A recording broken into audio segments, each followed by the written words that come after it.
From Matthew Henry's commentary on Matthew chapter 12, verse 43 to 45. When an unclean spirit goes out of a man, he goes through dry places, seeking rest, and finds none. Then he says, I will return to my house from which I came. And when he comes, he finds it empty, swept, and put in order. Then he goes and takes with him 7 other spirits, more wicked than himself, and they enter and dwell there. And the last state of that man is worse than the first.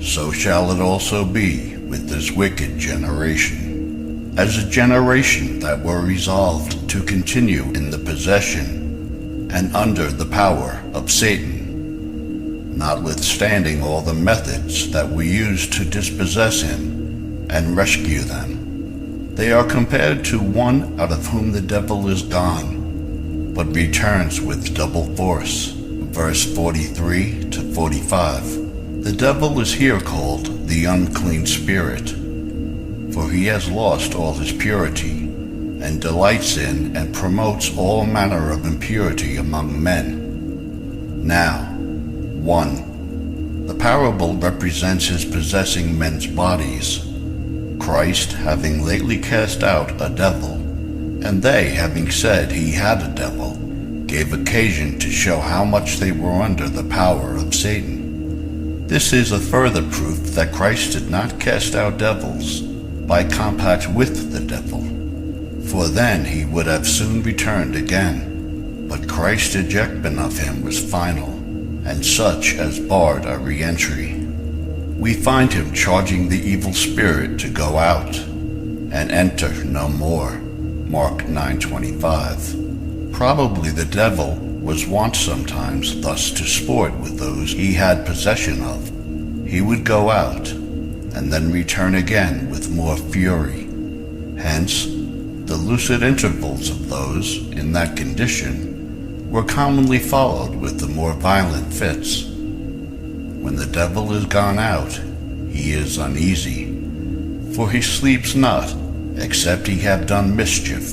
Proverbs 4:16. He walks in dry places, like one that is very melancholy. He seeks rest, but finds none, till he returns again. When Christ cast the legion out of the man, they begged leave to enter into the swine, where they went not long in dry places, but into the lake presently.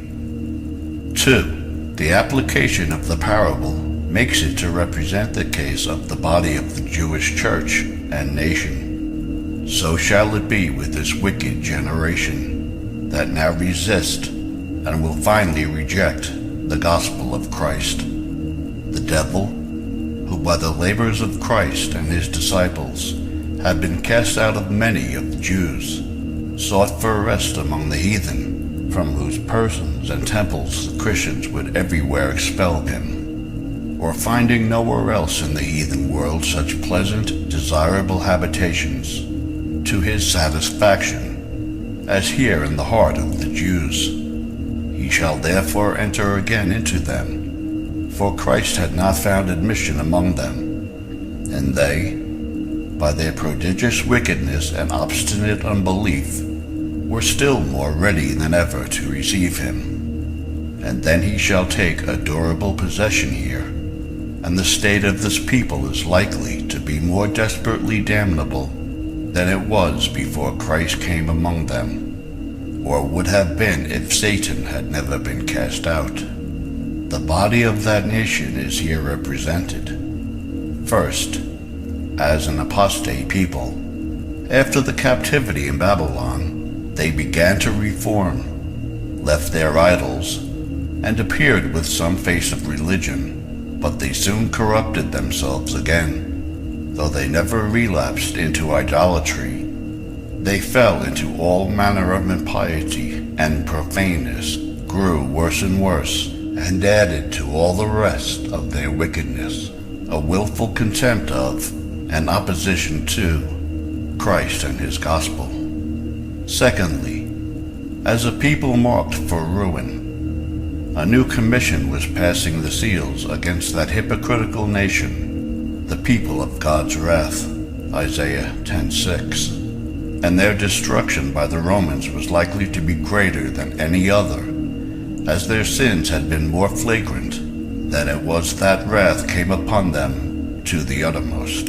1 Thessalonians 2:15 and 16. Let this be a warning to all nations and churches to take heed of leaving their first love, of letting fall a good work of reformation begun among them, and returning to that wickedness which they seem to have forsaken. For the last state of such will be worse than the first.